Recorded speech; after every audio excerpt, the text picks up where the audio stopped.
شاید اپنے اس گناہ کو وہ فراموش کر چکا تھا اور اس کے لیے رب سے معافی مانگنی ابھی باقی تھی۔ سامیہ اس کی پریشانی سمجھ گئی تھی، کیونکہ وہ اس کے ماضی کے بارے میں بھی تو جانتی تھی، اس لیے اس نے برا ماننے کے بجائے اس کا ساتھ دیا تھا۔ احمد، آپ پریشان نہیں ہوں، سو جائے۔ مجھے بھی لگتا ہے کہ ہمیں ایک دوسرے کو تھوڑا وقت دینا چاہیے۔ سامیہ نے پانی کا گلاس اس کی طرف بڑھایا اور مسکراتے ہوئے اسے باور کروا گئی کہ وہ خود کو اکیلا مت سمجھے، وہ اس کے ساتھ کھڑی ہے۔ لیمپ کی مدھم روشنی میں اس کی مسکراہٹ پر احمد نے اسے تشکر بھری نگاہوں سے دیکھا تھا۔ وہ خاموشی سے چلتی ہوئی بیڈ کے کنارے پر کروٹ لیتی لیٹ گئی تھی، جبکہ احمد بھی دوسرے کنارے پر کروٹ لیٹ گیا اور سو چکا غلبہ اس پر طاری تھا۔ احمد کا ولیمہ بھی اسی شان سے ہوا تھا۔ سامیہ کے چہرے کی رونق دیکھ کر اس کی دادی کافی خوش تھیں۔ اس نے اپنے ادھورے رشتے کی جھلک کسی پہ نہیں پڑنے دی، بلکہ کوئی بھی اس کے چہرے کو دیکھ کر کہہ سکتا تھا کہ وہ بہت خوش ہے، اور ایسا ہی تھا، کیونکہ احمد دل سے اس کے ساتھ ہی تو تھا، اسے اور کیا چاہیے تھا۔ ولیمے کا فنکشن ختم ہوتے ہی دھیرے دھیرے سب مہمان لوٹ گئے تھے۔ آشا اور خرم بھی رخصت ہو گئے تھے۔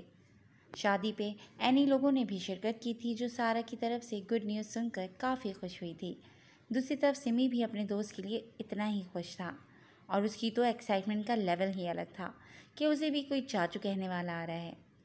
خورشید بوا اور مرینا بھی اگلے روز رخصت ہو گئی تھیں، لیکن رخصت ہوتے ہوئے سب کو مرینا کی شادی کے لیے انوائٹ کر گئی تھیں، جو ٹھیک 2 ہفتے بعد تھی۔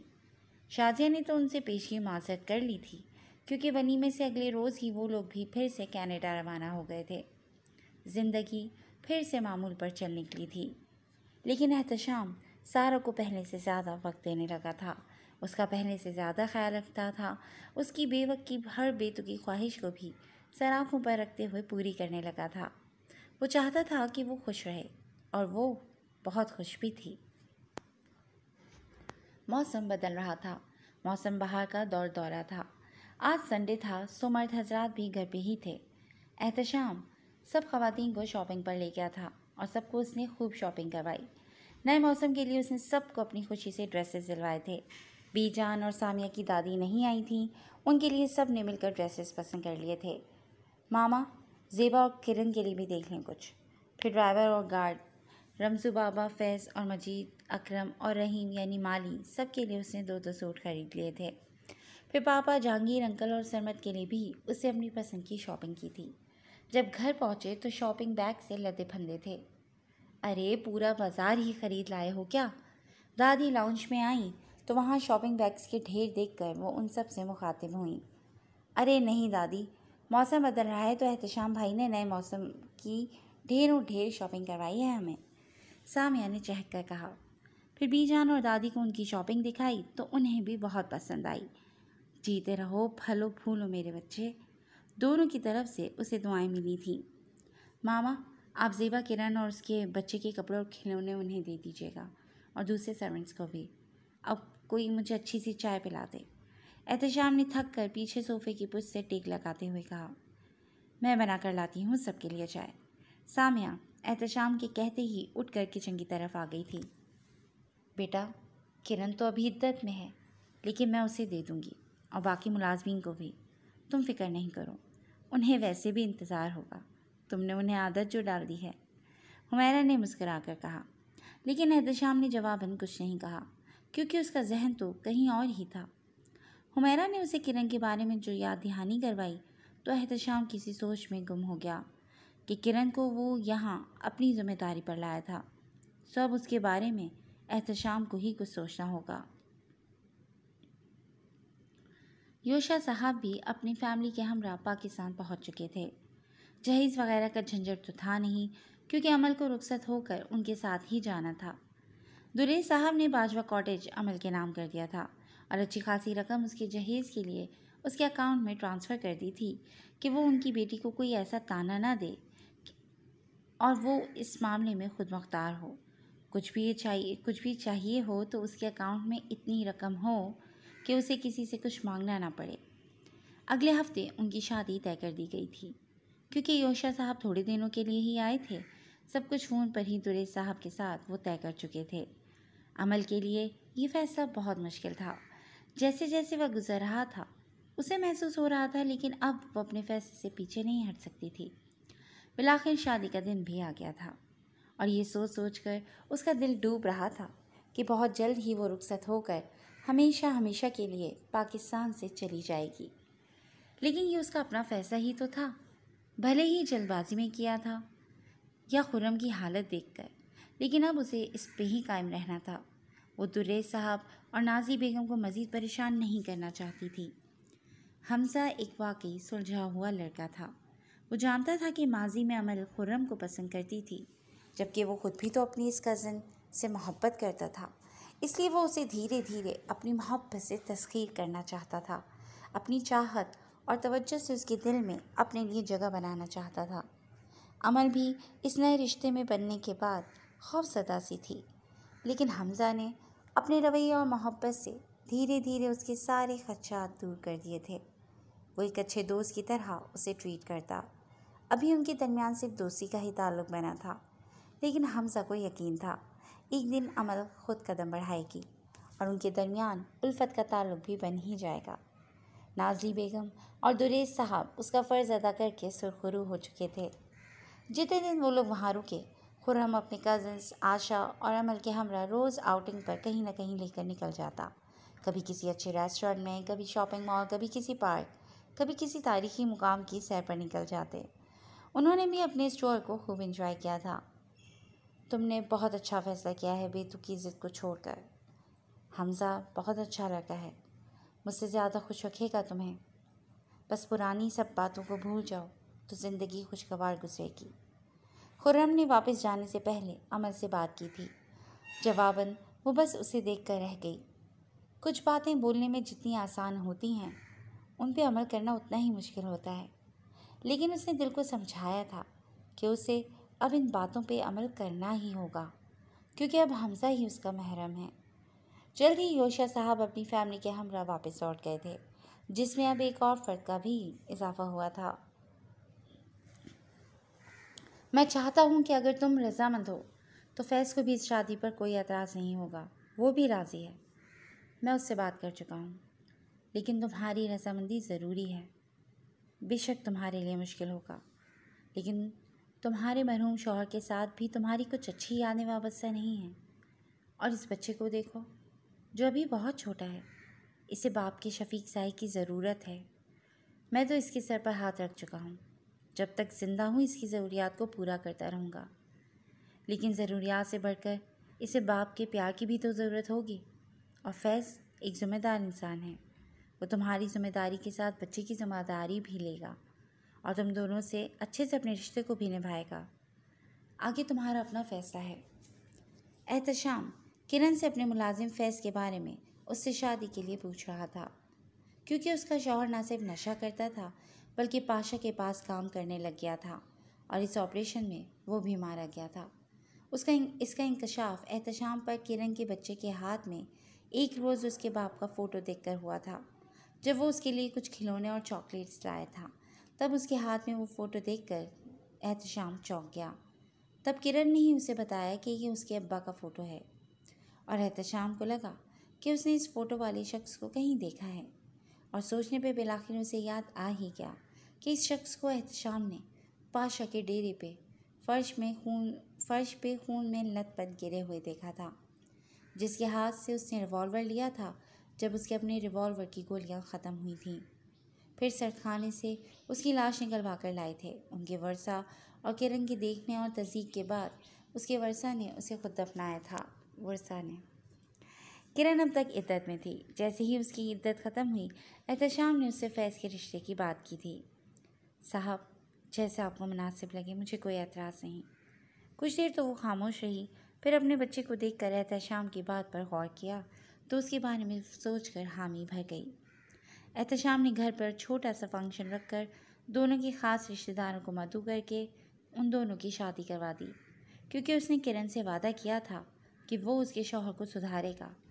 وہ تو نہیں رہا تھا، لیکن آج اس نے اس لڑکی کا ہاتھ ایک ذمہ دار شخص کے ہاتھ میں دے دیا تھا، جس کا ساتھ پا کر وہ واقعی خوش اور مطمئن تھی، کیونکہ وہ اس کے بیٹے کو اپنا بیٹا سمجھ کر ہی پیار کرتا اور اس کی ہر ضرورت کا خیال رکھتا۔ غرض کہ احتشام کے لیے دعائیں کرنے والے ہاتھوں میں مزید اضافہ ہوا تھا۔ مرینا کی شادی بھی سر پر تھی۔ اس بار احمد اور سامیہ اور بڑے ہی شادی پر گئے تھے۔ سارا اور احتشام نے تو معذرت کر لی تھی۔ احتشام نے اس بار اپنی ساری ذمہ داری احمد کو سونپی تھی، اس لیے سامیہ اور احمد ہفتہ بھر پہلے ہی اسلام آباد چلے گئے تھے کہ وہ سارے انتظامات دیکھے گا۔ گو کہ خرچہ سارا احتشام کی طرف سے تھا۔ یہ بات تو اس نے مرینا کے نکاح پہ ہی خورشید بوا سے کرتی تھی۔ مرینا کے جہیز میں بھی اس نے کافی ہیلپ کی تھی، پھر شادی کے سارے انتظامات تو اس کے خرچے پہ ہی تھے۔ مرینا تو اسی بات میں خوش تھی کہ اب وہ شادی ہو کر لاہور ہی تو آ رہی تھی۔ فرحان بھی بہت خوش تھا کیونکہ اس کی محبت اب ہمیشہ ہمیشہ کے لیے اس کے پاس جو آ رہی تھی۔ سب کچھ بہت اچھے سے ہو گیا تھا اور ان دونوں کا رشتہ ازدواج بھی باہمی رضامندی سے ہوا۔ اس خوبصورت سفر کا آغاز وہ محبت کی پہلی سیڑھی پر قدم رکھتے ہوئے کر چکے تھے، اور یقیناً آنے والے دن اور زندگی ہر اٹھتے قدم کے ساتھ اور بھی حسین ہونے والی تھی، کیونکہ ہمسفر کی محبت پا کر اور احتشام سے کیے گئے وعدے کے بعد مرینا فرحان کو اپنا سب کچھ مان چکی تھی اور وہ اسے بنا کسی ہیلے کے اپنا آپ سونپ چکی تھی۔ فرحان نے بھی اسے زندگی بھر ساتھ نبھانے کے ساتھ ساتھ ہر خوشی و آسائش کے ساتھ اپنا بھرپور وقت اور محبت دینے کا وعدہ کیا تھا، اور مرینا نے سوچا کہ یہی سب کچھ تو ایک خوبصورت زندگی کی ضمانت ہے، سو اس نے بھی دل میں ٹھان لی تھی کہ وہ اپنے محرم کے ساتھ ہمیشہ مخلص رہے گی۔ احتشام کے کہنے پہ احمد مری میں اس کے ہوٹل کا کام دیکھنے گیا، اور احتشام چاہتا تھا کہ وہ سامیہ کے ساتھ کچھ کوالٹی ٹائم بھی اسپینڈ کر لے گا، کیونکہ احمد ابھی تک اس کے ساتھ ہنی مون پر بھی تو نہیں گیا تھا۔ احتشام نے ہی وہاں ہوٹل کے کام کی نگرانی کرنے والے اپنے خاص بندے سے کہہ کر ان کے لیے اچھے سے ہوٹل میں روم بک کروایا تھا۔ احمد کو جس روز اپنی غلطی کا ادراک ہوا تھا، تب سے ہی وہ نماز کی پابندی کے ساتھ اپنے اس گناہ پر پشیمان ہو کر دل سے توبہ کرنے لگا تھا، اور دھیرے دھیرے برے وہم، عاشق کا لمس اور قربتوں کے لمحات اس کے ذہن کے پردے سے جھٹکنے لگے تھے۔ پہلے جو برے خواب اسے ستاتے تھے اس کی نیندیں برباد کرنے چلے آتے تھے، اب نماز کے بعد اس کی زندگی اور دل میں بہت ہی سکون سا آ گیا تھا۔ اسے سکون کی نیند آنے لگی تھی، اور اسے محسوس ہوا کہ بے شک خدا کے ذکر سے ہی دل کو سکون ملتا ہے۔ سامیہ نے بھی اب تک اس کے ساتھ بھرپور تعاون کیا تھا، کبھی بھی اسے اس تعلق کے لیے زبردستی نہیں اکسایا تھا، کیونکہ وہ چاہتی تھی کہ احمد اس فیز سے نکل کر خود اس کی سمت قدم بڑھائے، اور ایسا ہی ہوا۔ یہاں بہار کے موسم میں بھی رات میں کافی خنکی تھی۔ سامیہ کو احمد کے مری کے پلان کے بارے میں کچھ نہیں پتا تھا، کیونکہ احمد اسے سرپرائز دینا چاہتا تھا، اس لیے سامیہ نے تو اس حساب سے پیکنگ ہی نہیں کی تھی۔ رات ڈنر کے بعد وہ لوگ باہر واک کے لیے نکلے تھے، لیکن اب سامیہ سردی سے ٹھٹرنے لگی تھی، کیونکہ یہاں دن میں اچھی خاصی بارش ہوئی تھی اور ابھی بھی ٹھنڈی ہوا چل رہی تھی، جس سے موسم خنکی بڑھ گئی تھی۔ احمد نے اپنا کوٹ اتار کر اس کے ارد گرد کرتے ہوئے اسے کور کرنا چاہا، پھر کسی احساس کے تحت اس کے قریب ہوا اور ارد گرد نگاہ کیے، جہاں اب دور دور تک اکا دکا لوگ ہی تھے۔ اس نے رات کی تاریکی کا فائدہ اٹھاتے ہوئے اسے اپنے سینے میں بھیج لیا اور اس کی کمر کو کچھ دیر سہلاتا رہا۔ یقیناً اب آپ بیٹر فیل کر رہی ہوں گی۔ احمد اسے جدا ہوتا اسے اپنے پہلو میں لگائے چلنے لگا، لیکن آج کچھ عجیب ہوا تھا۔ اس لمس سے اس کے دل میں اپنے محرم کے لیے کئی خواہشیں سر اٹھانے لگی تھیں۔ آج کوئی وہم، کوئی برا خیال عود کر اسے پریشان کرنے نہیں آیا تھا، بلکہ آج اسے اپنے اندر انوکھا سکون اترتا ہوا محسوس ہوا تھا۔ وہ ہوٹل پہنچے تو چینج کرنے کے بعد جیسے ہی روشنی گل ہوئی تو احمد اس سے مخاطب ہوا۔ اگر آپ کو کوئی اعتراض نہ ہو تو آج میں اپنے رشتے کو مکمل کرنا چاہتا ہوں۔ احمد آغا آج اپنی ادھوری ذات میں سامیہ احمد کی قربت اور محبت کے رنگ بھر کر اس کو کامل کرنا چاہتا ہے، اور میں جانتا ہوں سامیہ بھی یقیناً احمد آغا کی محبت سے اپنی ذات کو پر کر کے مکمل کرنا چاہتی ہوں گی۔ احمد نے شادی کے بعد پہلی بار سامیہ سے قربتیں بڑھانے کی بات کی تھی۔ وہ جیسے ہی سامیہ کے قریب ہوا، سامیہ کے لب کچھ بھی کہنے سے قاصر تھے۔ احمد کو دھیرے دھیرے اس کے احساس کو محسوس کرتے ہوئے اپنے اندر سکون اترتا محسوس ہوا تھا، جیسے وہ گزشتہ ہر بات کو بھول گیا تھا۔ وہ بھی گزشتہ تمام تلخیوں اور ماضی کو فراموش کر کے اپنے محرم کی خوشبو کو اندر اتارے اس میں گم ہو گئی تھی۔ یہ سچ ہے کہ ایک حلال رشتہ اور جائز تعلق دنیا کی وقتی لذتوں پر بھاری ہوتا ہے، کیونکہ وقتی لذتیں وقتی سکون دے کر آپ کو عمر بھر کا پچھتاوا اور بے سکونی دے جاتی ہیں، جبکہ اصل راحت تو جائز رشتے میں ہی رکھی گئی ہے۔ سارہ احتشام کے ساتھ چیک اپ کے لیے ہاسپٹل آئی تھی اور ڈاکٹر نے اس پر نیا انکشاف کیا تھا کہ ٹوئنز بیبی ہیں، جو سن کر احتشام کی خوشی تو صفا ہو گئی تھی، لیکن سارہ تب سے چپ ہی تھی، چہرہ سپاٹ تھا، کوئی تاثر نہیں تھا۔ آپ بہت خوش ہو رہے ہیں نا؟ تو ٹھیک ہے، آپ خود ہی انہیں سنبھالیں گے۔ سارہ اس کے چہرے پہ بے پناہ خوشی دیکھ کر اور اس کی پلاننگ سنتی اپنی خاموشی کو توڑ گئی تھی۔ مسز احتشام، ناشکری کی باتیں مت کریں، آپ کو تو خوش ہونا چاہیے۔ بہت سے لوگوں کی یہ خواہش ہوتی ہے اور ہم انہی خوش نصیبوں میں سے ہیں جنہیں خدا خود اتنی بڑی خوشی سے نوازا ہے۔ آپ کو یاد ہے میں نے روم میں جو 2 پینٹنگز لگوائی تھیں، بیبی گرل اور بیبی بوائے کی؟ مجھے لگتا ہے وہیں سے اللہ پاک نے میری سن لی تھی۔ احتشام نے خوشی سے بھرپور کہکا لگایا تھا۔ اچھا، آپ کو تو سب پتہ ہے نا؟ یہ بھی کہ ایک بیبی گرل اور ایک بوائے ہے؟ سارہ نے اس کی خوشی پر جھلا کر کہا۔ یہ تو اللہ پاک ہی جانتے ہیں، لیکن میرا دل کہتا ہے کہ ایسا ہی ہوگا۔ بیبی گرل لٹل سارہ، جو بالکل اپنی ماما کی طرح ہوں گی، اپنے بابا کو ہر وقت تنگ کرنے والی اور اپنی ماما کی طرح معصوم صورت بنا کر مجھ سے ہر بات منوا لیا کرے گی۔ اور ایک ہوگا لٹل احتشام، جو بالکل اپنے بابا جیسا ہوگا، معصوم سا، شریف سا، سب سے محبت کرنے والا، میری طرح اپنی بہن اور ماں کے نخرے اٹھائے گا۔ احتشام نے بات کے اختتام پر مسکراہٹ دبائی۔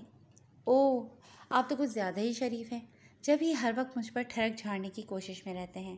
اور کیا کہا کہ میں آپ کو تنگ کرتی ہوں؟ سارہ نے اس کی بات پر فوراً سے ہی بھویں سکیڑے اسے دیکھا۔ بندہ تو میں بڑا شریف تھا، لیکن آپ کے حسن نے ہمیں ایسا بنا دیا ہے کہ جب بھی نگاہ آپ پر پڑتی ہے دل قابو میں ہی نہیں رہتا۔ پھر سوچتا ہوں کہ ٹھڑک جھاڑنے میں بھی کیا قباحت ہے، جبکہ آپ میرے نگاہ میں ہیں، اور یہ تو ہمارے رشتے کا تقاضا ہے کہ میں آپ پر اپنا پیار لٹاؤں اور بے شمار لٹاؤں۔ اور رہی بات آپ کے تنگ کرنے کی، تو نہیں، آپ مجھے تنگ نہیں کرتی، بس حماقتیں کرنے میں آپ کا کوئی ثانی نہیں۔ Grains book of world record میں یقیناً آپ کا نام درج ہونا چاہیے۔ احتشام اس بار اپنی ہنسی پر قابو نہیں رکھ پایا تھا۔ خود کو پتہ نہیں کیا سمجھتے ہیں آپ، میں احمق ہوں تو ٹھیک ہے، اب بات مت کیجیے گا مجھ سے۔ سارہ نے اچھا خاصا منہ پھلا لیا تھا۔ آپ کو پتہ ہے کہ آپ سے بات کیے بنا میرا گزارا نہیں ہوتا۔ یاد ہے شادی سے پہلے بھی آپ میرے سوالوں سے بڑی عاجز رہتی تھیں۔ تب مسئلہ یہ تھا کہ سوالوں کے سوا میں اور کچھ کر نہیں سکتا تھا نا، تو بس سوال پر سوال ہی کرتا رہتا تھا کہ کسی بہانے آپ کو سنتا تو رہوں۔ لیکن اب تو سننے کے ساتھ آپ کو محسوس بھی کر سکتا ہوں نا۔ احتشام نے اس کا ہاتھ تھام لیا تھا۔ پل میں ہی اس کا لہجہ مخمور ہوا تھا، جبکہ اس کی شوخ نگاہوں کی تپش کو محسوس کرتی سارہ کے چہرے پر کئی خوبصورت رنگ اترے تھے۔ وہ خاموشی سے باہر دیکھنے لگی تھی کہ احتشام اس کے چہرے کے رنگوں کو دیکھ نہ سکے۔ اس نے اپنا ہاتھ اس کے ہاتھ سے آزاد کروانے کی کوشش کی تھی، کیونکہ وہ تو اس سے ناراض تھی، لیکن اپنی اس کوشش میں وہ ناکام رہی تھی۔ احتشام کی گرفت اس کے ہاتھ پر اور بھی مضبوط ہو گئی تھی، اور وہ تو ان رنگوں کو اس کے چہرے پر اترتے ساتھ ہی دیکھ چکا تھا اور مطمئن تھا کہ اس کی ناراضگی ختم ہو چکی ہے۔ کچھ کھائیں گی؟ موڈ ہے تو بتا دیں۔ احتشام نے اسے مسلسل خاموش دیکھ کر سوال کیا تھا، کیونکہ ان دونوں کے درمیان یہ خاموشی تو اسے کبھی بھی اچھی نہیں لگی تھی۔ جی، زہر لا دیں تاکہ آپ کی ایک احمق لڑکی سے جان چھوٹ جائے۔ سارہ نے پھر سے اپنی عزت افزائی بھرے جملے یاد کرتے ہوئے تپے ہوئے انداز میں جواب دیا۔ جان ہی تو نہیں چھڑانا چاہتا اب اس احمق لڑکی سے، کیونکہ میری جان اب اپنی جان میں بسی ہے، بھلے وہ لاکھ حماقتیں کرے، لیکن احتشام آگے کی تو اس میں جان بسی ہے نا۔ سویٹ ہارٹ، میں تو آپ کو تنگ کر رہا تھا، آپ دل پہ ہی لے گئیں۔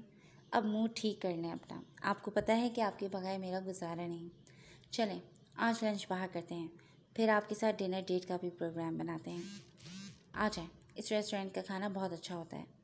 احتشام نے گاڑی پارک کی اور گاڑی سے اتر کر اس کی طرف چلا آیا